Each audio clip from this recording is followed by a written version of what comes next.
अस्सलामुअलैकुम dear students, उम्मीद है आप लोग खैरियत से होंगे। हम स्टार्ट करेंगे आज एक्सरसाइज 1.3 की एग्जांपल्स को। So let's start it. First example आप लोगों की जो बुक में है, एग्जांपल नंबर 9 1.3 की, वो है the sum of two real numbers is 8 and their difference is 2। Means हमारे पास कोई भी टू रियल नंबर्स हैं, हमारे पास वो टू रियल नंबर कोई भी हो सकते हैं, एज अ कांस्टेंट हम उनको लेंगे। ठीक है, अब हमने क्या करना है, उन्होंने कहा है कि सम जो है, सम का मीनिंग होता है प्लस और डिफरेंस का मीनिंग होता है माइनस। ठीक है, तो जो सम होता है, सम है टू रियल नंबर्स का, वो हमारे पास है 8 एंड डिफरेंस जो है वो है 2। अब हमने वो नंबर्स, जो टू नंबर्स हमने रियल नंबर्स लिए हैं, उनको हमने फाइंड करना है। तो सबसे पहले हम लेट करेंगे कि लेट करते हैं, let A and B two real numbers, कि हमारे पास ए और बी दो रियल नंबर्स हैं। ठीक है, हमने फर्स्ट वाली स्टेटमेंट यहाँ से लेकर यहाँ तक जो है वो क्या पढ़ी कि the sum of two real numbers is 8। तो यहाँ पे हमने जो लेट किए थे ए एंड बी, इनका सम वो हमारे पास किसके इक्वल है, 8 के इक्वल है। एंड देयर डिफरेंस मीन्स वो जो हमारे पास टू रियल नंबर्स हैं उनका डिफरेंस है 2। तो हमारे पास जो टू रियल नंबर्स लेट किए थे ए एंड बी, उनका डिफरेंस जो है वो हमारे पास क्या है, 2। सो हमारे पास a plus B is equals to 8 and a minus B equals to 2। इसको इक्वेशन नंबर 1 एंड 2 का नाम दे देंगे। देन वी ऐड 1 एंड 2, हम इन दोनों इक्वेशंस को ऐड करेंगे। हम या तो इक्वेशंस जो है उनकी सिचुएशन के अकॉर्डिंग या तो हम उनको ऐड करते हैं या तो सब्ट्रैक्ट करते हैं, ताकि हमारे पास एक वैल्यू जो है हम उनको कैंसिल कर सकें, ताकि हमें दूसरी वैल्यू का आंसर मिल सके। ठीक है, तो यहाँ पर हमने देखा, यहाँ पे हम ऐड करते हैं। जब हमने इन टू इक्वेशंस को ऐड किया तो जो प्लस एंड माइनस थी, ये दोनों क्वांटिटीज जो थी, ये जो नंबर्स थे, ये दोनों कैंसिल हो गए। देन हमें मिला a और a, 2a मिला is equals to 8 and 2 plus 10 हो गया। ठीक है, तो ये वाली इक्वेशन हमें मिली 2a इज इक्वल्स टू 10। अब हम देख रहे हैं यहाँ पे 2 मल्टीप्लाई हो रहा है, तो राइट साइड पे जाकर ये डिवाइड हो जाएगा। देन 2 जो है 2 5 जार 10, इस तरीके से हमें जो है वो a इज इक्वल्स टू 5 मिलेगा। ठीक है, अब हमें एक वैल्यू जो है, एक नंबर हमें मिल गया है। अब हमने सेकंड नंबर b जो है वो करना है फाइंड। तो उसके लिए क्या करना पड़ेगा, हमें a की वैल्यू को या तो इक्वेशन नंबर 1 में या तो 2 में, अपनी हमारी मर्जी है, हम दोनों में से किसी एक इक्वेशन में इसे पुट करके b का आंसर निकाल सकते हैं। तो यहाँ पर हमने पुट किया हुआ है इक्वेशन नंबर 2 में, तो a माइनस बी, तो a की वैल्यू हमारे पास क्या है, 5 माइनस बी इक्वल्स टू 2। तो यहाँ पे हमारे पास आ गया minus B equals to 2 minus 5। तो 2 में से हमने माइनस किए 5, हमारे पास क्या मिला, -3। तो ये माइनस और ये माइनस कैंसिल हो जाएंगे, तो हमें यहाँ पे आंसर मिलेगा p इज इक्वल्स टू 2। तो इस तरीके से हमने फाइंड किए टू नंबर्स, जो कि a और b लेट किए थे। a हमारे पास 5 आ गया एंड 3 जो है वो हमारे पास जो है बी आ गया। तो इस तरीके से हमने टू नंबर्स फाइंड कर लिए। अब हम अगर चेक करना चाहें कि हमारे जो नंबर्स हैं, टू हमने लेट किए थे, ठीक है, अगर उनका आंसर ए और बी वो हमारे नंबर बिल्कुल ठीक आए हैं, तो हमें क्या करना पड़ेगा, हम उनको चेक करना चाहें तो हम इक्वेशन 1 या 2 दोनों में से कोई एक कंसीडर कर लें और उनमें वैल्यूज पुट करें। लाइक ए हमारे पास जो था वो आया था हमारे पास 5, ठीक है, और बी जो है वो हमने देखा हमारे पास आया 3। इक्वेशन नंबर 1 हमने ली थी a plus B equals to 8, तो यहाँ पे आना था 8। ठीक है, तो हमारे पास यहाँ पे इक्वल है 8 राइट हैंड साइड, उसको एज इट इज लेकर हम चलते हैं। ठीक है, अब 5 प्लस 3 जो है वो हमारे पास क्या आ जाता है, 8 आ जाता है। ठीक है, तो 8 is equals to 8। It means that हमारे पास जो a और b की वैल्यूज आई हैं वो बिल्कुल करेक्ट आई है। अब हम चलते हैं सेकेंड एग्जाम्पल की तरफ, that is example number 10 in your book, जो कि है हमारे पास normal human body temperature is 98.6 Fahrenheit scale. अब ये F जो है वो इसको रिप्रेजेंट कर रहा है फ़ारेनहाइट को। ठीक है, कन्वर्ट इट, अब हमने क्या करना है, इस टेम्परेचर को कन्वर्ट करना है इनटू सेल्सियस में भी और केल्विन स्केल में भी। ठीक है, हमें फ़ारेनहाइट में वैल्यू गिवन है और हमने अब पहले तो हमने क्या करना है, इसको सेल्सियस में कन्वर्ट करना है, then we convert it into Kelvin scale. Okay, so हम स्टार्ट करते हैं। given that F Fahrenheit is equals to 98.6. So to convert it into Celsius scale we use, अब हमारे पास सेल्सियस स्केल जो होता है सेल्सियस, उसका हमारे पास फॉर्मूला क्या होता है, यहाँ पे है Celsius C is equal to 5/9 into F minus 32 degree. ठीक है, तो यहाँ पे हमारे पास ये फॉर्मूला हम यूज करेंगे सेल्सियस को फाइंड करने के लिए, जो कि आपकी बुक्स में भी है। अब हम देख रहे हैं C is equal to 5/9 into, हमने यहाँ पे फ़ारेनहाइट की वैल्यू पुट की माइनस 32, यहाँ पे हमने इन दोनों वैल्यूज को माइनस किया, then we get this number 66.6। Then क्या करेंगे 5/9 को मल्टीप्लाई करेंगे 66.9 से, तो हमें 37 सेल्सियस आंसर मिला। ठीक है, तो इस तरीके से हमने फ़ारेनहाइट को सेल्सियस में कन्वर्ट कर दिया और हमें ये टेम्परेचर मिला। अब हम देखते हैं केल्विन में कैसे करते हैं। अब हमारे पास जो सेल्सियस का जो था वो हमारे पास आया 37। अब हमारे पास जो केल्विन का होता है फॉर्मूला केल्विन स्केल के लिए, वो हमारे पास क्या होता है, K is equals to C plus 273। Means हमने सेल्सियस स्केल जो भी हमारे पास सेल्सियस में जो आंसर आया लाइक 37 आया है, हमने उसमें 273 को ऐड कर देना है। ठीक है, अगर हमें केल्विन से सेल्सियस में चेंज करना है, तो हमने 37 प्लस 273 किया, तो इस तरीके से 310 केल्विन आ गया। मींस जो हमारे पास टेम्परेचर था 37 सेल्सियस, वो केल्विन में हमारे पास आ गया 273 को ऐड करने से। ठीक है, तो अब हम चलते हैं नेक्स्ट एग्जाम्पल की तरफ। एग्जाम्पल नंबर 11 जो कि है हमारे पास, Hamad purchased a bicycle for 6590 rupees.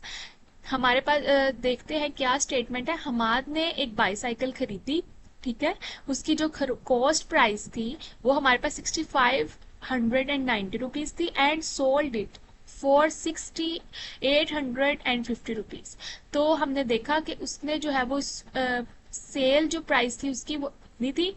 अब हमने क्या करना है, प्रॉफिट परसेंटेज निकालनी है। ठीक है, कि उसको कितना प्रॉफिट हुआ। सबसे पहले हमने लिखा यहाँ पे cost price, then we write it here as a sale price, जो कि हमारे पास ये थी। सबसे पहले क्योंकि हमने प्रॉफिट परसेंटेज निकालनी है, प्रॉफिट परसेंटेज निकालनी है, इसके लिए हमें पहले प्रॉफिट को निकालना पड़ेगा। तो हमने प्रॉफिट का फॉर्मूला देखा sale price minus cost price. Sale price हमारे पास थी 6850 माइनस हमने किया 6590, that is the cost price से। ठीक है, तो हमारे पास जो प्रॉफिट आया वो कितना आया, 260 रुपीज आया। ठीक है, अब हमने क्या करना है, प्रॉफिट परसेंटेज निकालनी है। प्रॉफिट परसेंटेज निकालने के लिए हमें क्या करना पड़ेगा, हमें प्रॉफिट परसेंटेज का फॉर्मूला पुट करना पड़ेगा, that is profit upon cost price multiply by 100। ठीक है, प्रॉफिट जो हमें अभी अभी हमने फाइंड किया ये वाला, इसको पुट करेंगे multiply by 100 divide by cost price, जो कि हमारी गिवन है। ठीक है, तो इस तरीके से हमारे पास यहाँ पर आ जाएगा 3.94%। तो हमारे पास यहाँ पे राउंड ऑफ करके, हम जो राउंड ऑफ करके वैल्यू लिखेंगे वो यहाँ पे 4 लिखेंगे। कैसे, क्योंकि यहाँ पे 9 है, 9 क्योंकि हमारे पास वैल्यू अगर 5 से बड़ी हो तो हम उसको राउंड ऑफ करके पीछे वाली में ऐड कर देते हैं। हमने यहाँ पे बिल्कुल यही किया, 1 ऐड किया, तो हमारे पास इस तरीके से 4% आ गया प्रॉफिट परसेंटेज। ठीक है, अब हम चलते हैं एग्जाम्पल नंबर 12 की तरफ। एग्जाम्पल नंबर 12 हमारे पास क्या है, Umar bought a book for ₹850 and sold it ₹720। Ahmad ने बुक एक खरीदी 850 की और उसे सेल किया 720 में। अब उसने क्या, what was his loss percentage. ठीक है, तो सबसे पहले हमने क्या करना है, उसका लॉस पहले तो फाइंड करना है, then we find loss percentage. Okay, सबसे पहले हमारे पास यहाँ पे आ जाती है कॉस्ट प्राइस बुक की जो कि 850 है, देन सेल प्राइस जो कि 720 है। ठीक है, तो हमने लॉस वाला फॉर्मूला पुट किया, cost price minus sale price. जो हमारे पास प्रॉफिट का था वो सेल प्राइस में से कॉस्ट निकाल रहे थे, यहाँ पे लॉस का है cost price minus sale price. ठीक है, तो हमने यहाँ पे पुट की value, then we get the answer 130, that is the loss of book. ठीक है, जो कि उसने सेल करके उसके बाद जो उसे लॉस हुआ वो 130 आया। अब हमारे पास है लॉस परसेंटेज। लॉस परसेंटेज का हमने फॉर्मूला पुट करना है, जो कि है loss over cost price multiply by 100। Loss जो अभी हमने फाइंड किया उसे पुट करेंगे, कॉस्ट प्राइस पुट करेंगे, देन मल्टीप्लाई 100 से करेंगे, हमें 15.29% जो है वो इसका लॉस मिलेगा, ठीक है, लॉस परसेंटेज मिल जाएगी। अब हम चलते हैं एग्जाम्पल नंबर 13 की तरफ। एग्जाम्पल नंबर 13 हमारे पास है Salim, Nadeem and Tanvir earned a profit of 4,50,000 rupees from a business। Salim, Nadeem and Tanvir जो है उन्होंने प्रॉफिट उनको मिला 4,50,000 रुपीज एक बिजनेस में। If their invest in the business are in the ratio, अगर उन्होंने जो इन्वेस्ट किया था उस बिजनेस के लिए, ठीक है, उसकी रेशियो हमारे पास क्या है, 4 जो है वो सलीम के लिए होगी, 7 जो है वो नदीम के लिए एंड 14 जो है वो तनवीर के लिए होगी, ठीक है। अब उन्होंने कहा इस रेशो के साथ उन्होंने बिजनेस में इन्वेस्ट किया था और टोटल जो है वो उनको प्रॉफिट हुआ है, मींस जो उनको अर्न हुआ है प्रॉफिट, वो हमारे पास 4,50,000 रुपीज है। अब उन्होंने कहा हर पर्सन के हिसाब से आप प्रॉफिट निकाल लें, ठीक है। तो हमने सबसे पहले तो क्या करना है, टोटल जो हमारे पास प्रॉफिट इन तीनों को मिला है वो हम पुट करेंगे, लाइक 4,50,000 रुपीज। देन हमने देखनी है रेशो इनकी क्या है, तीनों की रेशो हमने ऐड कर लेनी है, इनका सम हमने देखना है कि टोटल क्या है इनका, ठीक है। तो 4 + 7 + 14 करेंगे, जिससे हमें पता चलेगा टोटल रेशियो इनकी जो है वो इन्वेस्टमेंट की क्या है, जो कि 25 है, ठीक है। अब हम देखते हैं अलग अलग इन सब का कि हमारे पास जो इन्होंने देखते हैं हम कि प्रॉफिट जो इन्होंने टोटल फाइंड किया है उसमें से इन अलग अलग इनको कितना कितना प्रॉफिट मिलता है, ठीक है। तो सबसे पहले तो हम देखेंगे सलीम का, ठीक है। सलीम जो है उन्होंने प्रॉफिट उनको मिला है 4%, तो 4 को टोटल 25 साथ डिवाइड करेंगे, मल्टीप्लाई जो उनको टोटल प्रॉफिट मिला उसके साथ करेंगे, देन वी गेट 72,000 रुपीज। अब सलीम जो है उसको 72,000 रुपीज का प्रॉफिट हुआ है। अब Nadeem earn profit 7/25 multiply by 4,50,000 rupees. तो अब नदीम ने क्योंकि 7% इन्वेस्ट किया था तो उसकी जो इन्वेस्टमेंट के अकॉर्डिंग उसको 1,26,000 सलीम से ज्यादा नदीम को हुआ प्रॉफिट, क्योंकि उसने 7% इन्वेस्टमेंट की थी। अब तनवीर की बारी है, तनवीर अर्न प्रॉफिट।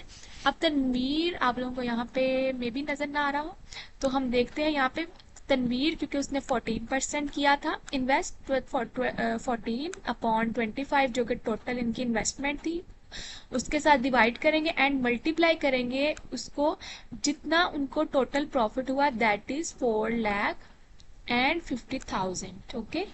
तो हम यहाँ पे पुट करेंगे 40,000, 0 एंड 0, ठीक है। तो अब हमारे पास ये जो वैल्यू है इनको हम क्या करेंगे, मल्टीप्लाई करेंगे, देन जो हमारे पास तनवीर है उनको प्रॉफिट हुआ 2,52,000, सबसे ज्यादा प्रॉफिट हुआ, ठीक है, क्योंकि उन्होंने सबसे ज्यादा इन्वेस्ट किया था, 14% उनकी इन्वेस्टमेंट थी, ठीक है। तो इस तरीके से जो तनवीर है उसका प्रॉफिट कितना आया, 2,52,000 रुपीज। यहाँ पे थोड़ा सा आप लोगों को नजर नहीं आ रहा होगा तो इस वजह से मैंने यहाँ पे आप लोगों को राइट करके दिखाया। तो इस तरीके से हमें पता चला कि सलीम, नदीम एंड तनवीर को कितना प्रॉफिट हुआ। अब हम चलते हैं नेक्स्ट एग्जाम्पल की तरफ, that is example number 14। Example number 14 हमारे पास क्या है, it's the simple profit on ₹6,400 for 12 years is 3,840 rupees. अगर हमारे पास सिंपल प्रॉफिट जो है वो 6,400 रुपीज है फॉर 12 ईयर्स के लिए, जो 6,400 रुपीज पे प्रॉफिट 12 ईयर्स का है वो है 3,840 रुपीज। अब हमने इसका रेट निकालना है, प्रॉफिट रेट निकालना है। सिंपली हमने क्या करना है, सबसे पहले तो हमने total amount that is the principal amount वो राइट की, दैट इज 6,400 रुपीज। फिर हमने सिंपल प्रॉफिट जो उस पे हुआ वो कितना हुआ था, 3,840 रुपीज, वो पुट किया, और कितने टाइम के लिए हुआ था वो हमारे पास थे 12 ईयर्स। तो इस तरीके से हमने वैल्यूज जो गिवन थी हमने पुट की। हमने रेट फाइंड करना है, रेट का हमारे पास फॉर्मूला क्या होता है, rate is equals to amount of profit multiply by 100 divide by time multiply principal amount। हमारे पास जो है वो गिवन थी अमाउंट ऑफ प्रॉफिट, जितना प्रॉफिट हुआ वो कितना हुआ था, 3,840 रुपीज का, और वो हमने पुट की। देन मल्टीप्लाई किया हमने उसको 100 से ताकि हमें परसेंटेज मिल सके, और वैसे भी फॉर्मूला की रिक्वायरमेंट है। देन डिवाइड किया टाइम जो कि हमारे पास था 12 ईयर्स, ठीक है, 12 ईयर्स हमारे पास टाइम था, और हमने प्रिंसिपल अमाउंट जो टोटल अमाउंट जिस पे प्रॉफिट हुआ वो 6,400 थी, ठीक है। हमने उसके साथ क्या किया, डिवाइड किया, देन इक्वल आएगा हमारे पास 5%। इसको आप सिंपली कैलकुलेटर पे भी पुट कर सकते हैं, कटिंग कर सकते हैं, आपको आंसर मिल जाएगा। ठीक है, तो ये यहाँ पे हमारे पास इसका ये 5% प्रॉफिट रेट मिला। तो यहाँ पे आज हमारी एग्जांपल्स ऑफ 1.3 एक्सरसाइज कंप्लीट होती हैं। हमारा लेक्चर एंड होता है यहाँ पे। मिलते हैं नेक्स्ट लेक्चर में। अल्लाह हाफिज।